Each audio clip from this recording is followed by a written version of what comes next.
우리나라 한국 전쟁 치른 지가 벌써 71년이 되었고 나라가 분단된 지가 76년이 되었습니다. 저는 오늘 말씀을 짧은 편지 하나로 시작하고자 합니다. 사랑하는 어머니에게, 어머니, 저는 지원해서 전투 비행 훈련을 받았습니다. B-26 폭격기를 조종할 것입니다. 저는 조종사이기 때문에 기수에는 폭격수, 옆에는 항법사, 후미에는 기관총 사수와 함께 있습니다.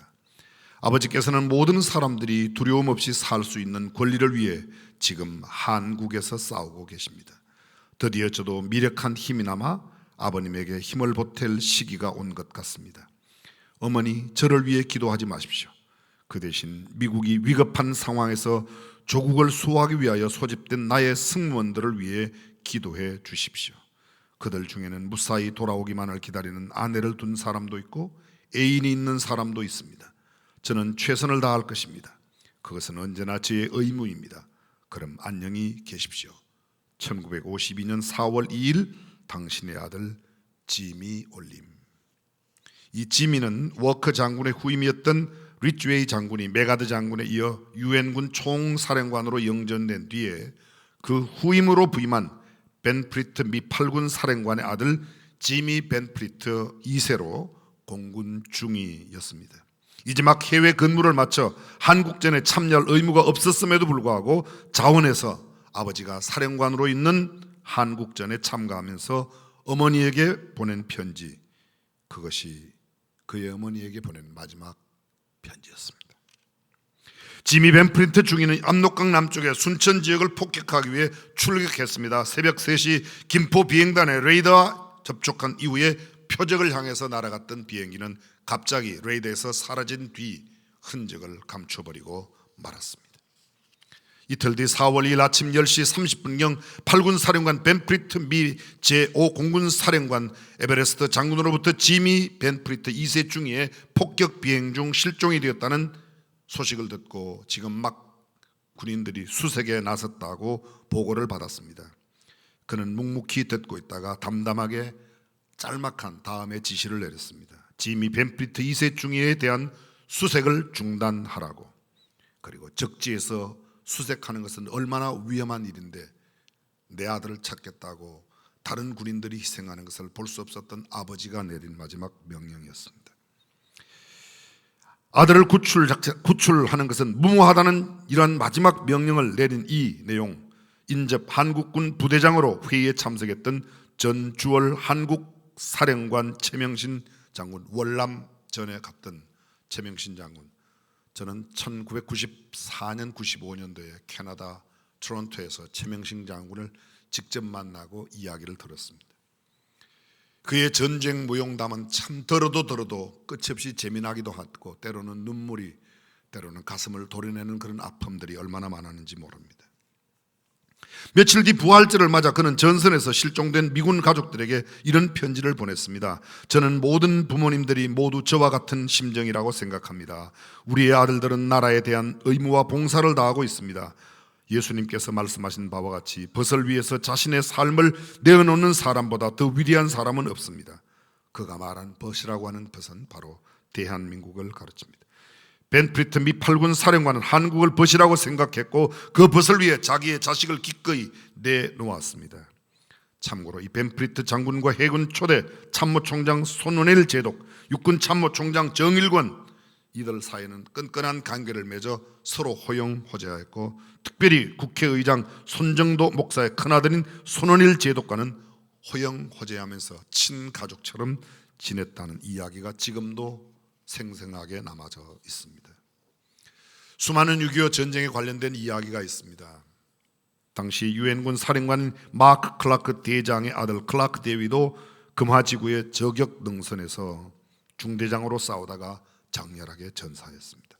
한국전에 참가한 미군 장성 유명인사의 아들들이 모두 142명, 그중에 35명이 전사했습니다.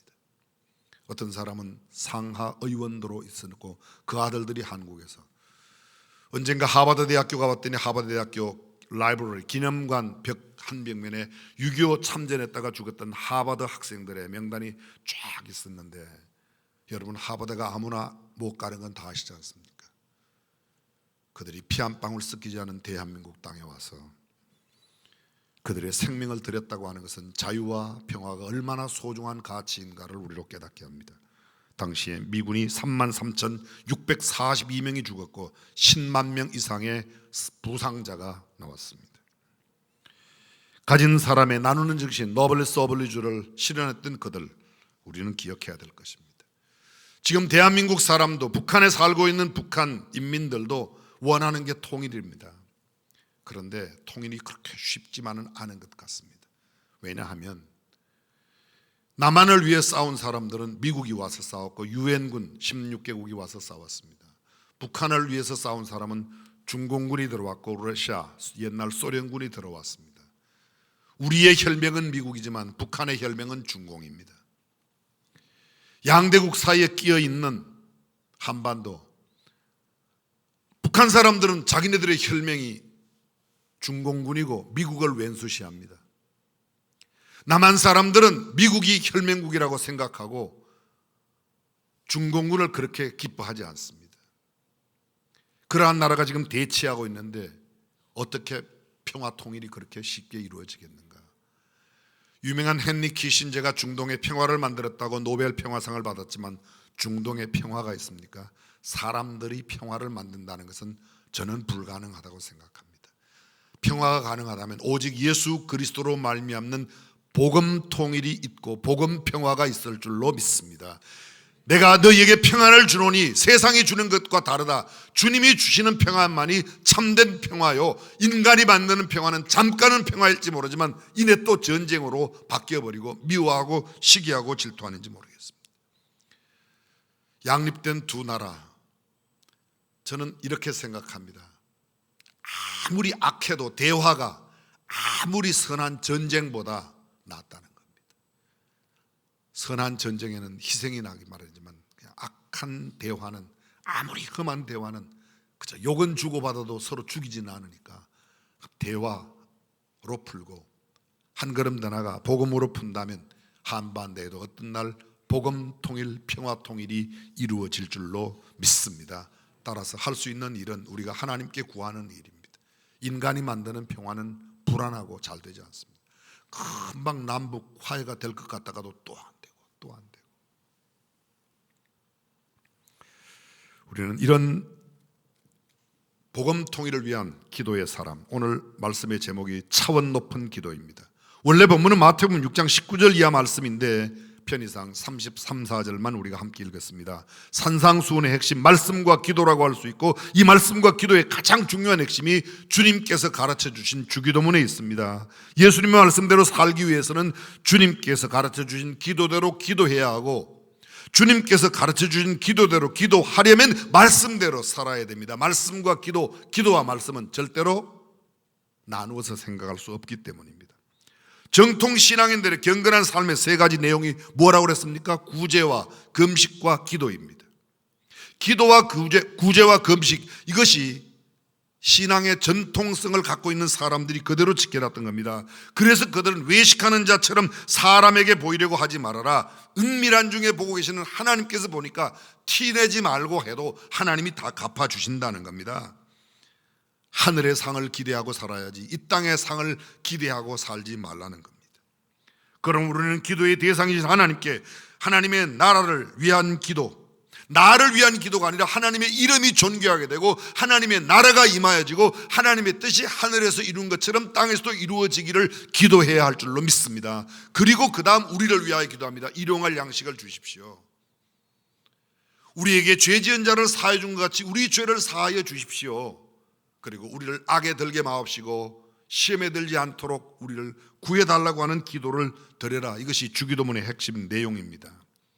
오늘 본문 높은 차원의 기도 이전에 예수님은 그리스도인이 어떻게 인생을 살아야 할 것인가를 밝히 보여주고 있습니다. 그 내용이 19절 이하에 나타납니다. 마태복음 6장 19절 첫 번째 삶의 내용이 이것입니다. 하늘의 보화를 쌓아두는 삶을 살아라. 19절을 보십시오. 너희를 위하여 보물을 땅에 쌓아두지 말라. 거기는 좀과 동록이 해하며 도둑이 도적이 구멍을 뚫고 도적질하느니라. 오직 너희를 위하여 보물을 하늘에 쌓아두라. 거기는 좀이나 동록이 해하지 못하며 도적질도 못하느니라. 내 보물이 있는 그곳에는 내 마음도 있느니라. 유대인들 사이에 유명한 모노바즈 왕에 관한 이야기가 있습니다. 모노바즈는 흉년에 그의 모든 재화를 가난한 사람들에게 다 나누어 주었습니다. 그의 형제들이 그에게 찾아왔습니다. 사람들과 함께 찾아와 그대의 조상들이 재산을 모았고 그들의 조상의 유산에 더 보태었는데 이제 그대의 재산과 조상의 재산을 모조리 다 흩어버렸도다 라고 말했습니다. 그는 그들에게 대답합니다. 나의 조상은 땅을 위하여 재산을 모았고 나는 하늘을 위하여 재산을 쌓았습니다. 우리 조상은 사람들의 손에 통치할 수 있는 곳에다가 보화를 쌓았지만 나는 사람의 손이 통치할 수 없는 하나님이 다스리는 나라에 보물을 쌓았습니다. 나의 조상들은 이윤이 없는 보화를 모았고 나는 이윤이 있는 보화를 모았습니다. 나의 조상들은 돈의 보화를 모았으나 나는 땅의 보화를 모아지 않습니다. 하늘나라의 보화를 쌓았다고. 나는 내 자신의 보화를 모았고 나의 조상들은 이 세상의 보화를 모았지만 나는 장차 올 세계를 위하여 보화를 모아두었다고, 쌓아두었다고 이야기했습니다. 이기적으로 쌓아둔 것은 없어지지만 너그럽게 남에게 준 것, 베푼 것은 하늘의 보화를 가져다 준다고 확신한 그들이 바로 역사 속에 있는 예수 믿는 사람들의 삶이었습니다. 초대교회는 가난한 사람, 병든 사람, 근심에 쌓인 사람, 의지할 데 없는 사람, 그리고 아무도 돌보지 않는 사람들을 사랑으로 보살피며 그것이 곧 하늘의 상급을 쌓는 일이라고 생각했습니다. 저 로마 시대의 무시무시한 대시한 황제 바케시의 로마의 관원과 군병들이 교회가 많은 재산을, 재물을 갖고 있다고 생각해서 교회를 공격했습니다. 로마군 사령관이 한 교회를 습격해서 그 교회의 집사인 라우텐티우스 집사에게 교회 보물이 어디 있냐, 당장 가져오라고 소리를 질렀습니다. 그런데 라우텐티우스 집사는 그 로마 사령관에게 우리 교회의 보화가 여기 있다고 보여주었습니다.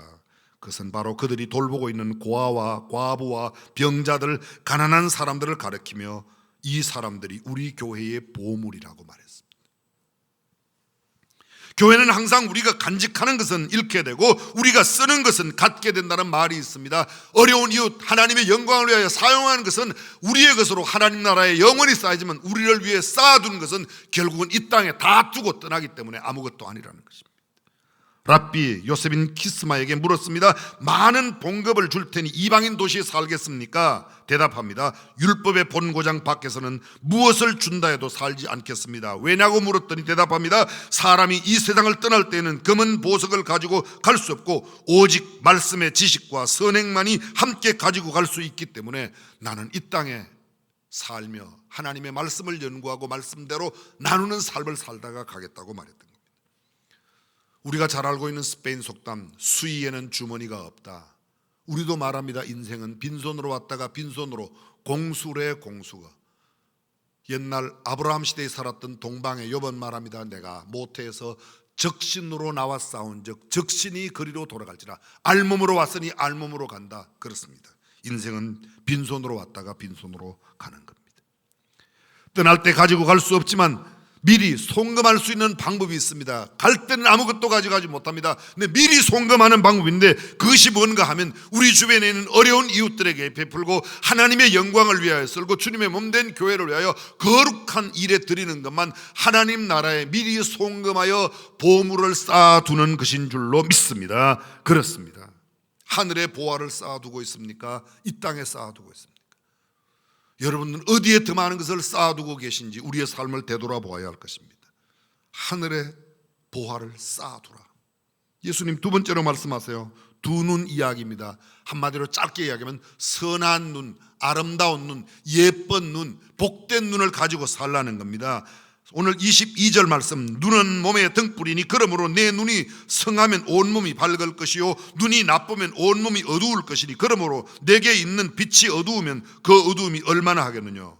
본다는 것, 영어로 본다는 것을 see 이렇게 표현하는데요, 여기 성경에서는 see가 아닙니다. view입니다. view, 보는 관점입니다. 어떻게 보느냐, 세상을 보는 관점, 세계관. 이 모든 사건이나 일들을 어떤 시각으로 보는가, 가치관입니다. 안목입니다. 세계관입니다. 성경적인 가치관, 기독교적인 세계관을 가지고 있느냐, 아니면 비성경적, 반성경적, 반기독교적인 가치관을 갖고 살아가느냐. 옛 우리말 속담에 이런 말이 있습니다. 몸이 1000양이면 눈은 900양이다. 눈이 그만큼 소중하다는 겁니다. 어떻게 보느냐, 무엇을 보느냐, 어떤 관점으로 보느냐가 삶을 결정합니다. 바른 눈, 성한 눈을 가지고 있는 사람과 바르지 못한 눈, 나쁜 눈을 가지고 있는 사람, 단순히 시력을 이야기하는 게 아닙니다. 어떤 관점으로 보느냐는 겁니다. 세상적 관점으로, 정욕적인 관점으로, 물질적인 관점으로, 왜곡된 시각으로 바라보면 세상이 모두 엉터리입니다. 그러나 영적인 가치관으로 바라보고 신령한 관점으로, 성경으로 바라보면 이 세상에 얼마나 많은 죽어가는 영혼들이 보이고 불쌍한 영혼들이 보이는지 우리의 눈에 보이게 되어 있습니다. 세속주의, 물질주의, 쾌락주의, 상대주의, 문화라는 이름 가운데 죄악이 변장되어 우리에게 다가오고 있습니다. 타락한 눈으로 사람들을 바라보는 겁니다. 오늘 가장 급선무가 대한민국에 지금 와 있는 게 동성혼 합법입니다. 물론 그동안 교회도 잘못한 게 있습니다. 동성혼 반대가 마치 동성혼자를 반대하는 것처럼 너무 이미지가, 동성혼자, 동성애자는 긍휼의 대상이고 불쌍히 여김을 받아야 할 사람이에요. 동성혼은 교회가 금합니다. 그러나 동성애자는 긍휼히 여겨야 할, 불쌍히 여겨야 할 대상으로 생각하고 그들을 보듬어 줬어야 되는 건데, 마치 동성혼 반대가 동성혼자를 반대하는 것처럼, 그래서 그들 모두는 생각하기를 교회는 우리의 적이라고 생각하는 거예요. 교회는 우리를 사랑하는 사람이야, 우리를 긍휼히 여기는 사람이야, 우리를 보듬어주는 그런 공동체라고 생각해야 될 텐데 우리가 처신 잘못함으로 그런 결과를 빚어낸 겁니다.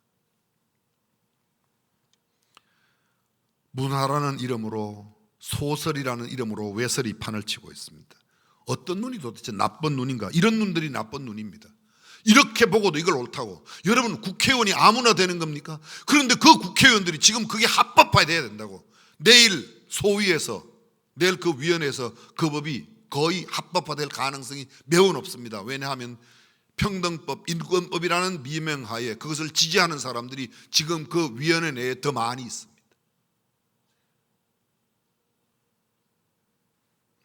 마취제가 처음 발견되었을 때 마취제를 사용하는 것이 죄악이라고 생각했었습니다. 근데 여러분, 지금 생각해 보세요. 수술할 때 마취제 없이 수술한다. 상상이나 할 수 있습니까? 아니, 멀리 갈 것도 없습니다. 그저 40년, 40년, 40년 전에 예배당 안에 신발 신고 들어온다. 택도 없는 일입니다. 어디 여기 강대상에 신발 신고 올라옵니까?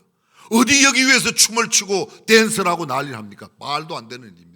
근데 지금 만약에 여러분 예배당 들어올 때 바깥에 신발 다 벗고 여기에 들어와서 방석에 무릎 꿇고 앉아 예배하세요. 몇 분이나 나오겠습니까? 다른 교회 거의 가지 않겠습니까? 우리가 갖고 있는 편견이, 성경적인 기준 없는 그런 생각들이 얼마나 남을 정죄하고 우리의 행동을 제약하고 있는지 모릅니다. 온라인 헌금하는 거, 이거 무슨 소리야. 예전에 우리 어른들이 그랬습니다. 헌금할 돈은 새 돈 나오면 모아뒀다가, 아니면 헌돈이면 빨아서 다리미에 다렸다가. 물론 저는 그 마음과 그 정신 높이 여깁니다. 그런데 지금 젊은 사람들 모든 월급들이 그냥 통장으로 다 들어와서 종이 하나 받습니다. 카드로 그런 것이 다 결제됩니다. 그런데 금요일이면 어김없이 은행에 가서 헌금 찾아가지고 교회 와서 헌금, 그것도 새 돈 바꿔주세요. 헌돈 있으면 새 돈 바꿔가지고. 마음은 이해하지만 그것이 꼭 신앙이라고 생각하는 것은 잘못됐다.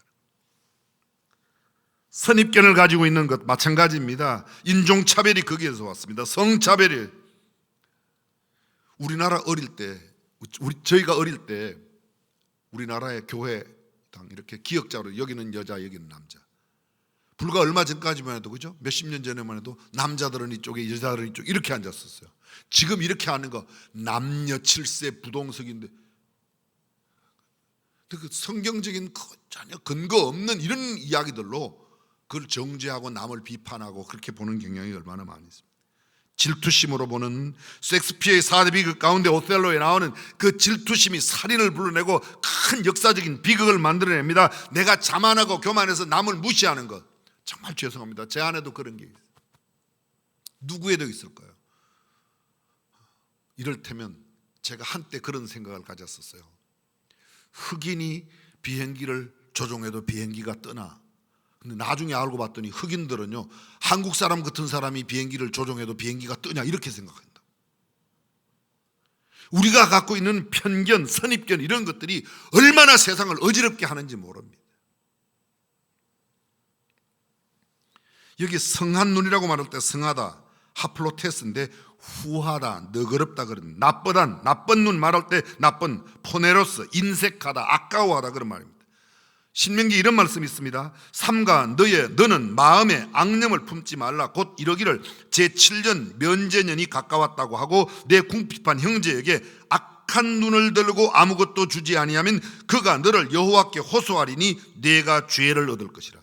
7년이 되면 안식년을 줘야 됩니다. 안식년 동안에는 일 안 해도 먹을 걸 줘야 되는데 안식년이 저거 일도 안 하고 먹어? 그래서 악한 마음을 갖고 아주 깐깐하게, 아주 인색하게, 아주 아까워하면서 줄 것을 주지 않는 거, 그거 하나님 앞에 죄를 짓는 거라고 말하는 겁니다.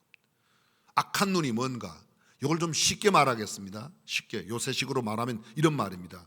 일은 열심히 시키고 돈은 적게 주려고 하는 마음, 그게 나쁜 마음이라는 거예요. 일을 시키면 안 되는 어린아이들을 데려다가 열심히 일을 시키고 애들한테 용돈만 조금 주고, 아니 돈도 안 주고 노동을 착취한다, 그게 나쁜 거라는 겁니다. 예수 믿는 사람은 그렇게 살면 안 된다는 거예요. 왜 아멘 안 해요? 아멘. 아이고, 내가 그렇게 사는데 어떻게 아멘을 하냐? 그럼 지금부터 고치시면 됩니다. 악한 눈이 있는 자는 재물을 얻기에만 급하고 빈궁한 자에게 임할 줄을 알지 못하는, 빈궁이 자기에게 임하는, 빈궁한 자에게 나눠주는 것도 모르고 빈궁이 자기에게도 오는 것도 모른다. 가장 갖는 것만. 성한 눈, 너그럽게 보는 눈을 가져야 된다는 겁니다. 선하게 보는 눈, 긍정으로 보는 눈. 누가 무슨 일해도 잘못된 것만 찾으려고 하는 게 아니라 그 잘못된 말 많은 것 같아서 그래도 좋은 말이 뭔지 좋은 것을 찾는 그런 마음으로 바라보는, 그게 좋은 눈이라는 겁니다. 그렇습니다. 하늘의 상급을 쌓아두라. 좋은 눈으로, 너그러운 눈으로, 마음에 여유 있는 마음으로 세상을 바라보라는 겁니다. 세 번째, 두 주인의 이야기로 하나님만 주인으로 모시라는 거예요. 하나님만 주인으로. 24절입니다. 한 사람이 두 주인을 섬기지 못할 것이니 혹 이를 미워하며 저를 사랑하거나 혹 이를 중히 여기며 저를 경히 여김이라. 너희가 하나님과 재물을 겸하여 섬기지 못한다. 여기 섬긴다는 말, 누구누구에게 노예가 된다 그런 말입니다. 둘류애인인데요, 둘로스가 바로 이 말, 종이라는 말입니다. 노예라는 말입니다. 노예는 없는 게 있습니다. 노예 자유가 없습니다. 소유가 없습니다. 신분이 없습니다. 자기의 신분이 그대로 세습됩니다. 아버지가, 엄마가 노예면 아들도 그대로 노예입니다. 공부를 잘해도 소용없습니다. 그냥 혈통적으로 노예입니다. 근데 이 종이라는, 노예라는 말에 원어의 뜻이 세 가지가 있다고 그랬습니다. 노예라는 뜻도 있고, 두 번째 짐승, 가축이라는 뜻도 있고, 세 번째 도구라는 뜻이 있습니다. 다시 말하면 노예는 생명이 있는 도구예요. 마음대로 팔 수도 있고 죽일 수도 있습니다. 내 마음대로 어떻게 해도 아무런 제재를 받지 않는 게, 그게 노예입니다. 근데 하나님만이 내 주인이고 나는 하나님에게만 노예가 돼야 되는데, 소위 재물의 노예가 있다는, 재물을 위해서 내 모든 것을 드리고 내 시간을 드리고 내 열정과 내 모든 삶을 드린다면 나는 재물의 노예입니다. 오늘 성경에 재물이란 말이 원래 나쁜 말은 아닙니다. 만몬이라고 말하는데, 매몬이란 말은 그냥 물건, 재물 이런 뜻입니다. 그런데 그 재물을 내 인생의 목표로 삼고 내 인생도, 내 삶도, 내 열정도, 내 시간, 모든 것을 그곳에 매면 만모니즘이라고 그래서 배금주의, 돈만 목적으로 살아가는 거예요. 이 땅을 살아가는데 어떻게 물질이 없이 살겠습니까? 그런데 물질을 도구로 사용하지 않고 물질을 목적으로 삼아, 물질을 목적으로 내 시간도, 내 가족도 희생하며 내 우애도, 우정도, 모든 것도 희생하며 물질만 추구한다면 그것은 만모니즘, 하나님이 제일 싫어요. 하나님을 섬기는 사람은 절대로 그럴 수 없고 절대 그런 사람은 하나님을 섬길 수 없다. 그러니 하나님을 섬기든지 재물을 섬기든지 둘 중에 하나만 섬기라. 한마디로 말합니다. 하나님을 주인으로 섬기라는 거예요. 여쭤보겠습니다. 여러분은 하나님을 섬기는 시간이 많습니까? 물질을 섬기는 시간이 많습니까? 우리가 어떤 사람인지 금방 나오야 되는 겁니다. 시편 24편 1절은 이렇게 말합니다. 땅과 거기 충만한 것과 세계와 그 중에 거하는 자가 다 여호와의 것이니라. 이 땅에는 모든 것이 다 하나님의 것입니다. 따라서 하나님의 것임을 알고 하나님께 인정하고 하나님 앞에 내가 하나님의 노예로, 하나님의 종으로 살아가는 겁니다. 사람이 항상 매몬보다 먼저입니다. 시대적인 감각에 맞는 말로 바꿔볼까요? 사람이 먼저입니다. 그런데 여기에 전제가 있습니다. 물질보다는 사람이 먼저입니다. 하나님보다 사람이 먼저, 이건 만몬입니다. 이거 잘못됐습니다. 하나님과 사람과 대조시킬 때는 하나님이 먼저예요. 그러나 사람과 물질을 대조시킬 때는 사람이 먼저이지 물질이, 돈이 먼저가 아닙니다. 돈 때문에 사람을 잃어서는 안 되고, 돈 때문에 돈을 위하여 사람을 이용해서는 안 되고, 돈을 얻기 위하여 사람을 착취해서는 안 된다. 노동을 착취해서는 안 된다는 겁니다. 자, 여러분 여쭤보겠습니다. 돈이 반갑습니까? 사람이 반갑습니까? 아이고, 사람은 무슨 일을 만드는 거야? 제일 무서운 게 사람이야. 돈이 반갑지. 할렐루야, 금덩어리다, 할렐루야. 그건 할렐루야가 아닙니다. 그건 돈을 숭배하는 사람입니다. 어린이의 노동을 착취하는 것, 노동력을 착취하고 임금을 적게 주는 것, 예수 믿는 사장이라고 말하면서 직원들에게 일은 마음껏 시키고 월급을 적게 주려고 하는 마음, 그건 예수 믿는 사람 아닙니다. 성경은 지금 그렇게 말하는 거예요. 성경은 예수 믿는 사람은 그렇게 해서는 안 된다고 말합니다. 인권을 유린하면 안 된다고 말합니다. 사람이 물질보다는 먼저입니다. 하나님이 제일 먼저, 그 다음이 사람, 그 다음이 물질인데, 물질 때문에 사람을 욕되게 만들고 사람을 비굴하게 만들고 사람의 것을 착취하거나 인권을 유린하면 되지 않는다는 겁니다. 또 한 가지 있습니다. 물질은 항상 종속적이어야 된다. 다른 말로 말하면 돈을 물질보다, 아니 물질이나 돈을 사람보다 더 사랑하면 안 된다. 성경은 이렇게 말합니다. 돈을 사랑하면 일만하게 뿌리가 된다. 그렇습니다. 돈은 수단이지 목적이 아니에요. 하나님은 경배의 대상이지만 경배의 도구로 쓰이는 것은 돈이에요. 돈이 소중하지 않은 게 아니고 소중합니다. 하나님을 경배하기 위해서, 가족들을 먹여 살리기 위해서, 이웃들에게 나누고 베풀기 위해서, 선한 일을 하기 위해서 필요한 겁니다. 돈 버는 행위가 잘못됐다는 게 아닙니다. 그런데 돈이 사람보다 먼저이면, 돈이 하나님보다 먼저이면 이것은 우리의 삶의 태도가 아니라는 겁니다. 자, 여러분 여쭤보겠습니다. 이걸 아주 쉽게 말하면요, 주일날 일하는 사람은 내 일을 시키면서 나는 예배당 가서 예배드린다, 그러면 안 된다는 거예요. 그들도 함께 예배드리게 해주라.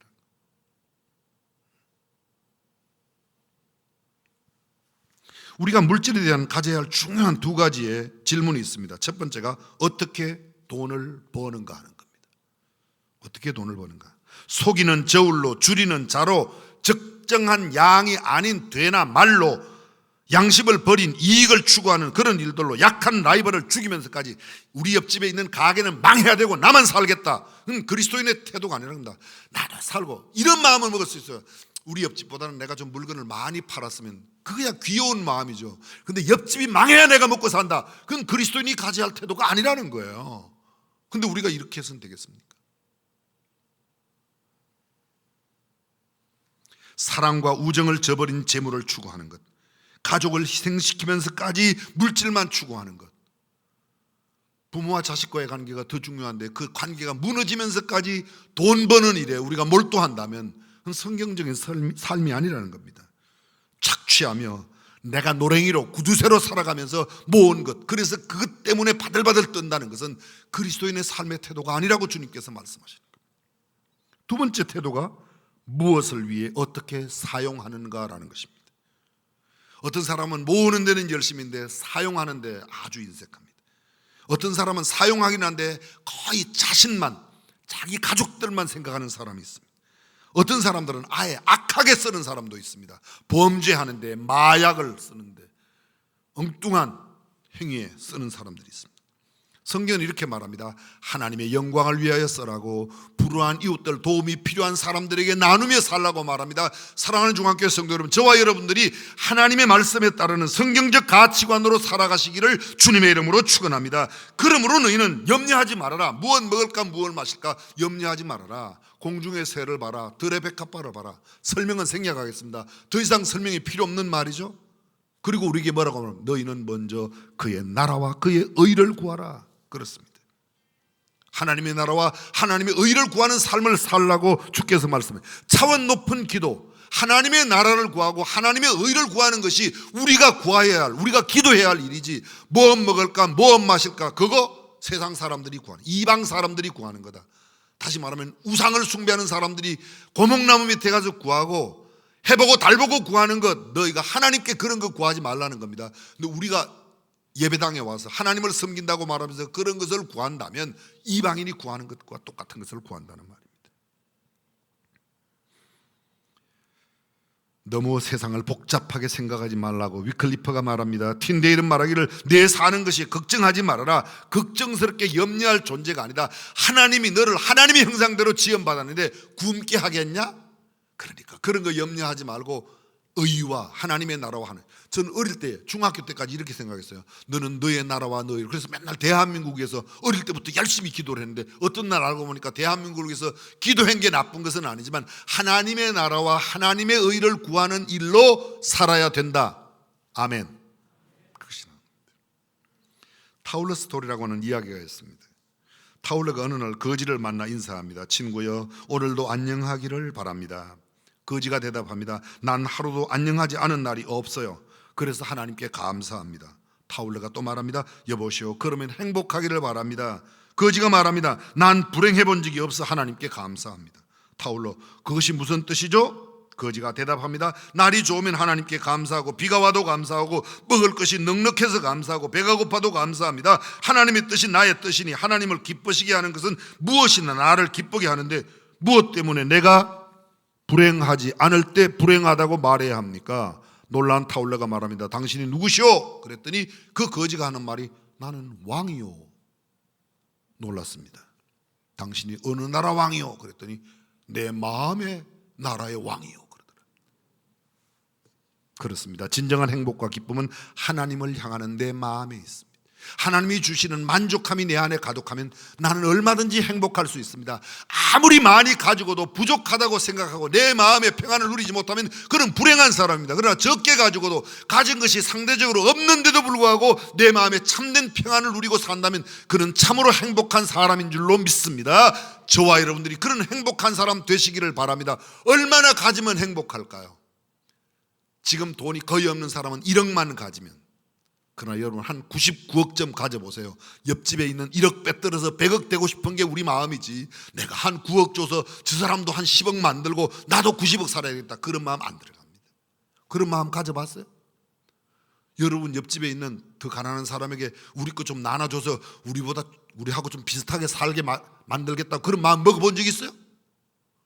우리가 예수 믿는 사람이잖아요. 그런데 그런 마음 안 먹잖아요. 그러니 우리가 얼마나 성경대로 안 살고 있는 게 증명되는 거예요. 이사야가 말합니다. 주께서 심지가 견고한 자를 평강의 평강으로 지키시리니 이는 그가 주를 의뢰함이니이다. 하나님을 온전히 의뢰하는 사람, 하나님의 공급하심을 믿고 하나님께서 주시는 평안을 믿고 하나님이 주시는 행복을 믿는 사람, 그런 심지가 있는 사람은 어떤 상황 가운데도 행복하게 사는 사람이 될 줄로 믿습니다. 저는 마지막으로 하나만 이야기하고 마치겠습니다. 어떤 부인이 이렇게 고백했습니다. 나는 항상 행복합니다.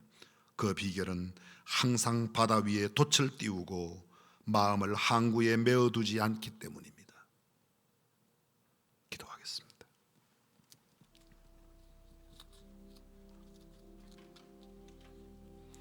염려하지 않는 삶, 행복한 삶의 비결은 차원 높은 기도를 드리는 겁니다.